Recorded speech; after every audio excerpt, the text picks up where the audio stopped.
สบายดีวันนี้กลับมาเกเลจะพามาเกบทเลขเข้าเสียงเกี่ยวกับนักเรียนเก่งระดับชาตินะ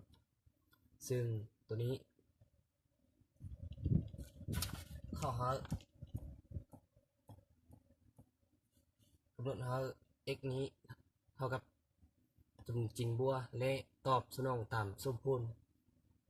x บวก1กำลังสองบวก1 x บวก1กำลังสองเท่ากับ7แล้วจงโซหาค่าโคง x บวก1กำลัง5บวก1ส่วน5 x บวก1กำลัง5ออกตรังตัวนี้เป็นเงื่อนไขที่เขาบอกแล้วบอกเขาดูแล้วว่า x บวก1กำลัง2บวก1ส่วนx บวก1กำลัง2เท่ากับ7แล้วตัวนี้เขาจะไปโซหาว่า x บวก1กำลัง5บวก1ส่วนx บวก1กำลัง5ออกตรังนะตัวนี้จะเป็นเงื่อนไขที่ว่าเขาจะไปสอนได้ตัวนี้แต่ว่าก่อนที่ว่าเขาจะไปเก็บบทเลขนี้ขอเขากดติดตามกดแชร์นะกดไลค์ส่งทูพวกข้าพเจ้านะเมื่อที่ว่าพวกข้าพเจ้าได้เก็บบทเลขต่างๆที่ว่าได้บทเลขมากๆที่ว่าลงอยู่นะส่งทูแล้วจึงสมาเห็นแล้วจึงได้ยินนำกันเลขเรียนไว้เรียนนำกันเนาะเพื่อเลยเปลี่ยนความรู้เลยกับความคิดนำกันตัวนี้เขาจะสังเกตจากเงินค่าตัวนี้เนาะว่าจะเงินค่าที่เข้าหาคือ x บวกกับ1กำลัง2มาบวก1ส่วนx บวก1กำลัง2เท่ากับ7นี้เอาได้หมายเป็นสมบูรณ์1ไว้เดี๋ยวนี้เอาสังเกตจากสมบูรณ์นี้จัดสมบูรณ์นี้เขาจะเห็ดเขาตกอยู่ในห้องภาคเอกพูดควรจื้อเขาต้องเห็ดเขาต้องบวกเข้าลบอคือเขาต้องบวก2คูณx บวกกับ1แล้วมาคูณ1ส่วนx บวกกับ1แล้วมาบวกตัวนี้1ส่วนx บวก1กำลัง2แล้วมาลบ2พวก x บวกกับ1คูณ1ส่วนx บวกกับ1เท่ากับ7ตัวนี้เมื่อเขาบวกเข้าลบอนะเมื่อเขาขัดกันจะหมดไปเดี๋ยวนี้เขาได้ตัวนี้จะขัดกันหมดไปและเลือกตัวนี้เนาะเขาสร้างตัวนี้ไว้เพื่อว่าตรงที่เราพังเอกพูดกันที่แล้วก็ตรงที่เราพังการพันเปลี่ยนเนาะพันเปลี่ยนตัวนี้เราจึงสามารถพันเปลี่ยนได้เดี๋ยวนี้เขาได้ x บวกกับ1กำลัง2บวก2 x บวกกับ1คูณ1ส่วนx บวกกับ1แล้วเขาจะมาบวก1ส่วนx บวกกับ1กำลัง2ลบ2เท่ากับ7แล้วตัวนี้เขาจะย้ายตัวเลขขึ้นมาเป็นเอกลักษณ์ครับเขาได้ x บวก1กำลัง2บวก2 x บวก1คูณ1ส่วนx บวกกับ1แล้วมาบวก1ส่วนx บวกกับ1กำลัง2เท่ากับลบ2ของเนี่ยคำพาจะได้เป็นขบวนเนาะส่วนในลบ2ในคำพาจะได้เป็นบวก2 7บวก2ออกเป็นเขาแล้วตัวนี้มันจะตกอยู่ในคูพังคือ a กำลัง2บวก2 ab บวกb กำลัง2ตกอยู่ในคูพัง a กับคุณคือแล้วทีนี้เราต้องสังเกตว่าตัวที่เราสังเกตเนาะ a เท่ากับ x บวกกับ1แล้ว b เป็น1ส่วนx บวกกับ1ตัวนี้จะเป็นตัวที่ว่าเราสังเกตจากสมดุลตัวนี้จากสมดุล x บวก1กำลัง2บวก2คูณx บวก1คูณ 1 ส่วน h x บวก1เนาะบวก h 1 ส่วน h x บวก1กำลังสองเท่ากับ9นี้จะเป็นเงื่อนไขที่ว่าเราจะสังเกตเนาะจะ a บวก b กำลังสองเท่ากับ a กำลังสองบวก h 2 ab บวก h b กำลังสองทีนี้เรารู้แล้ว a เท่ากับ x บวก1แล้วกับ b นี้เท่ากับ1 ส่วน x บวก1แล้วเขาจะพันเปลี่ยนตัวนี้คือตกอยู่ในภูมิภาคเอกพลคนจื้อ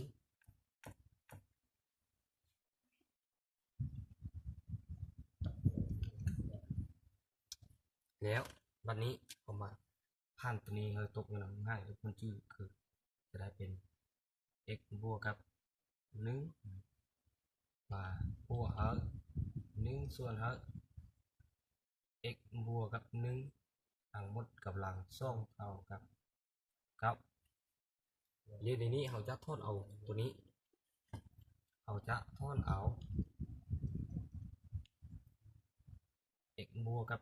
1มาบวก1 ส่วน x บวก1เท่ากับเอาทอนตัวนี้นะตัวกำลังสองนี้จะได้เป็น5ขั้นสองของ9 5ขั้นสองของ9แล้ว5 ส่วน5ขั้นสองของ9เอาทอน5ขั้นสองของ9เท่ากับบวกลบ3แต่ว่าเงื่อนไขที่เขาให้คือ x นี้ต้องนอนอยู่ในจำนวนจริงบวก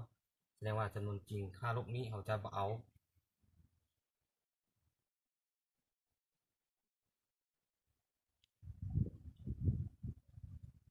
คือทีนี้เขาได้คือ x บวกกับ1มาบวก1 ส่วน x บวกกับ1เท่ากับ3เพราะว่า x นี้นอนเท่ากับจำนวนจริงบวกนี่เดี๋ยวนี้เขาจะไม่ซุ้มพุ่นนี้เขาจะไม่เป็นซุ้มพุ่นไม่เดาเนาะแล้วจ้าซุ้มพุ่นตัวนี้จ้าซุ้มพุ่นใบเดาตัวนี้เขาคูณเขาขึ้นกำลัง3เขาโซกภาคขึ้นกำลัง3เขาทางโซกภาคแล้วเขาจะได้ตัวนี้เป็น x บวกกับ1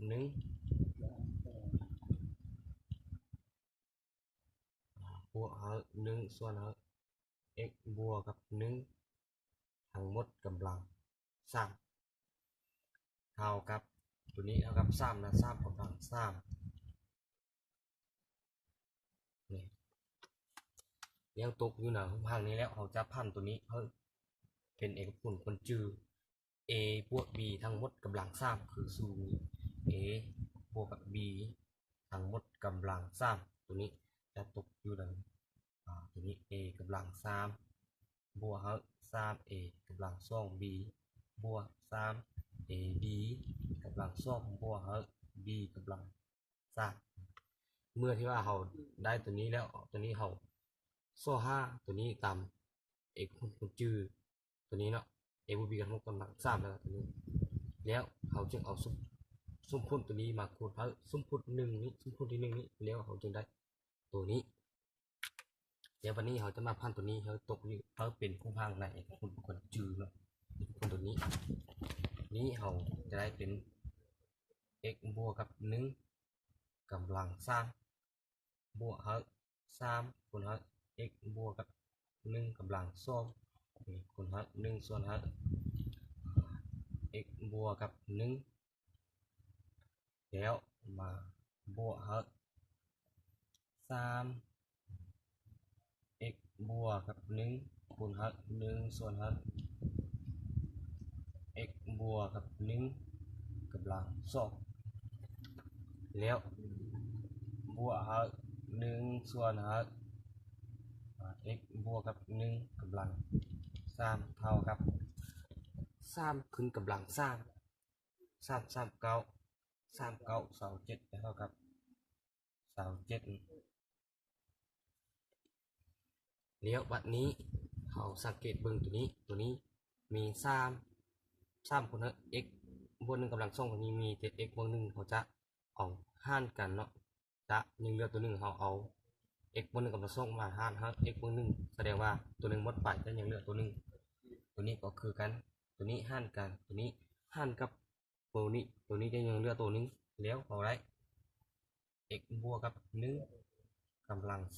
3มาบวก3คูณ1ส่วนx บวกกับ1แล้วบวก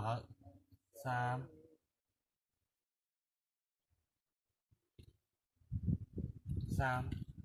คูณ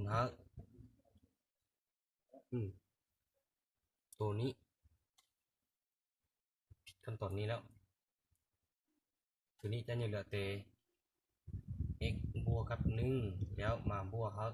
3คูณ1ส่วนx บวกกับ1แล้วมาบวก1ส่วนx บวกกับ1กำลัง3เท่ากับ37แล้วเดี๋ยวนี้เขาสังเกตจากตัวนี้ก็มี3ตัวนี้มี3เอา3เอาเป็นส่วนคูณจะได้เป็น x บวกกับ1กำลัง3เนี่ยมาบวกตัวนี้เลยบวก1ส่วนx บวกกับ1กำลัง3บวก3คูณx บวกกับ1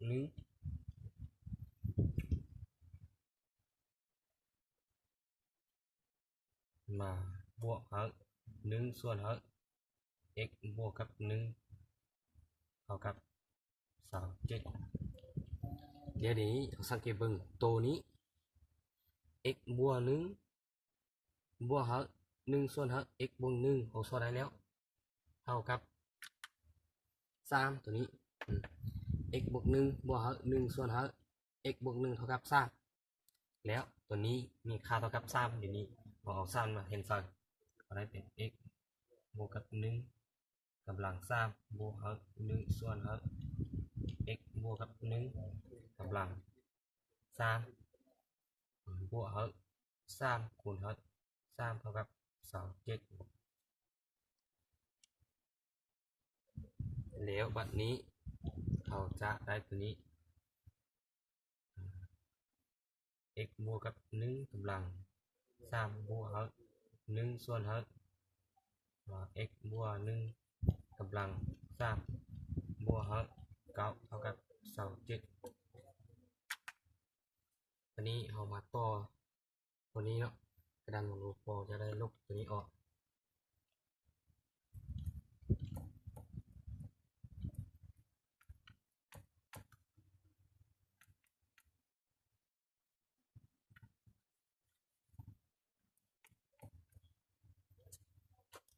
เดี๋ยวทีนี้เราจะย้าย7นี้คำภาคเก่าในคำภาคเนาะจะได้เป็น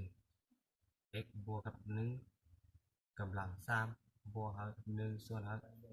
x บวก1กำลัง3เท่ากับ37เก้านี้คนใหญ่คำภาคจะได้เป็นค่าลบ9ปริญญาเท่ากับ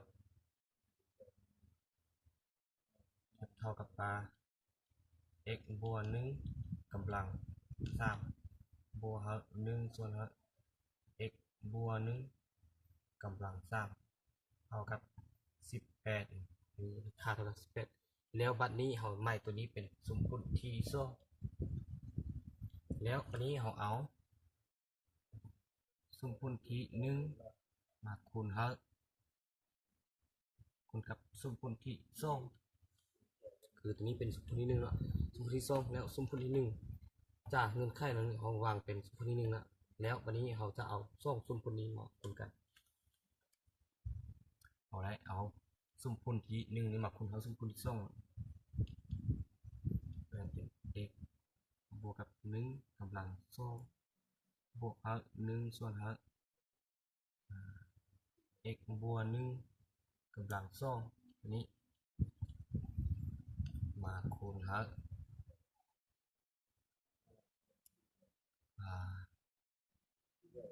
x บวก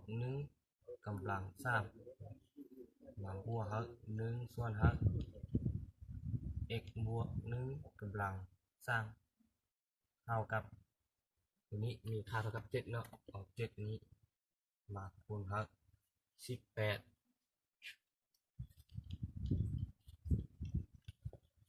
เดี๋ยวนี้เขาจะคูณชุมพลนี้เข้ากันเนาะมันจะได้ตัวนี้มันจะตกอยู่หนังข้างๆตัวนี้วันนี้เขาเอา x กำลังสองคูณครับ x บวกหนึ่งกำลังสองคูณครับ x บวกหนึ่งกำลังสามเราจะได้เป็น x บวกหนึ่งกำลัง5ตัวเลขคือกันนะคูณกันแล้วเราต้องหาซากตัวกำลังมันมาบวกครับ